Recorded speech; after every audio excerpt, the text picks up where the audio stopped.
After the start of the domestic, Mrs. Bryant then went to her daughter's room to check and found Lola sleeping peacefully in her bed. The next day, Mrs. Bryant hired a new maid to take care of the house.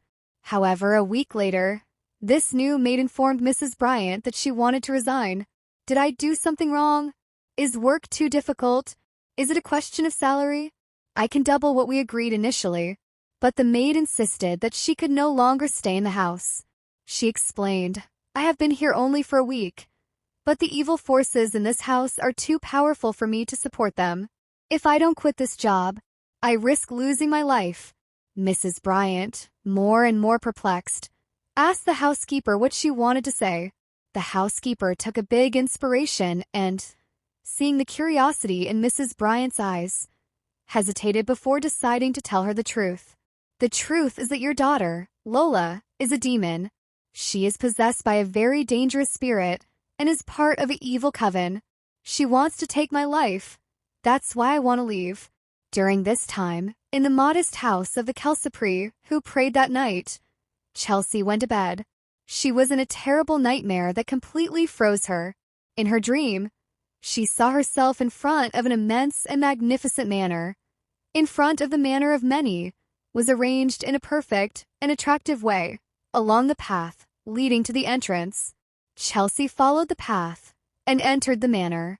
The interior was beautifully decorated with flowers and chocolates scattered on the ground. As she admired the flowers, she heard the cries of children coming from a particular room. She followed the cries and arrived at the door of the room. When she opened the door, she saw many children in the room, including several friends from Queen's College, including Lola. They were all tied up with ropes and unable to move or free themselves. Chelsea, panicked and worried, came in to try to help them by untying the ropes. As she was taking care of the links, she felt a presence behind her who rushed towards her to try to attach her. At that moment, she woke up in a trance, frightened and terrified. Chelsea quickly understood the meaning of her dream. This indicated that Lola and other children were held captive by Mara and her stepmother in the spiritual world. She began to pray and thank God for giving her the virtue to be content with what she had. Then, she took up her prayers, asking God to come and help Lola and the other children.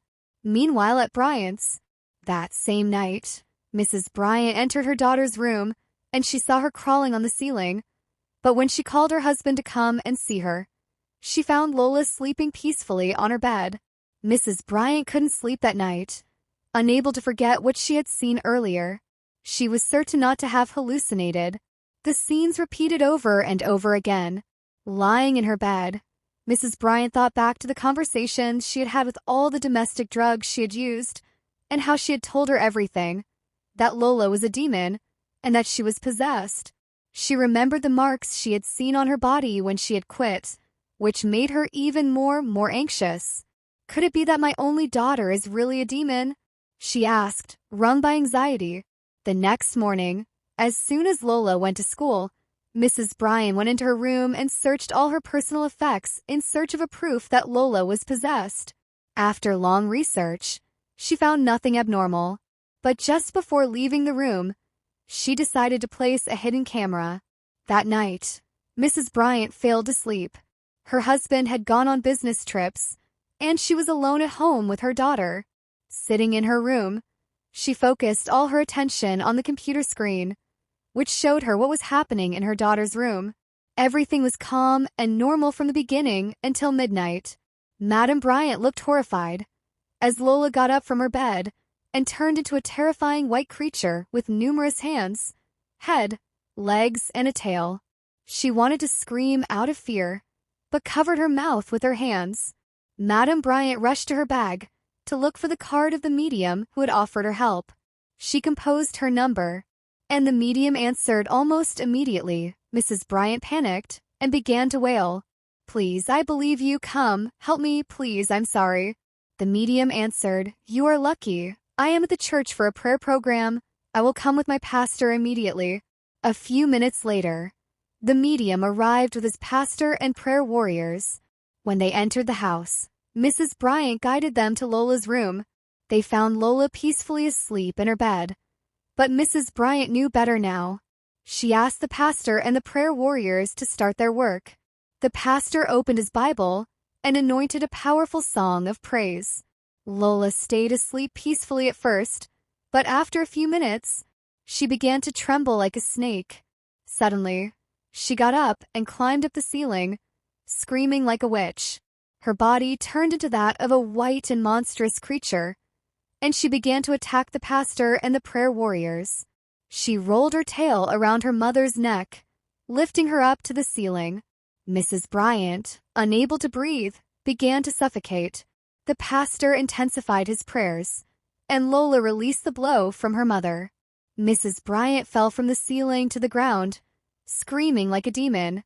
After a few moments, Lola started to vomit a dark substance, resembling chocolate.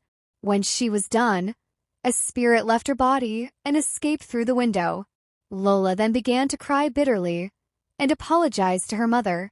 "Forgive me, I wasn't in control of myself. I tried to talk to you and Dad about it, but you never had time for me. I had been threatened with death if I revealed my secret."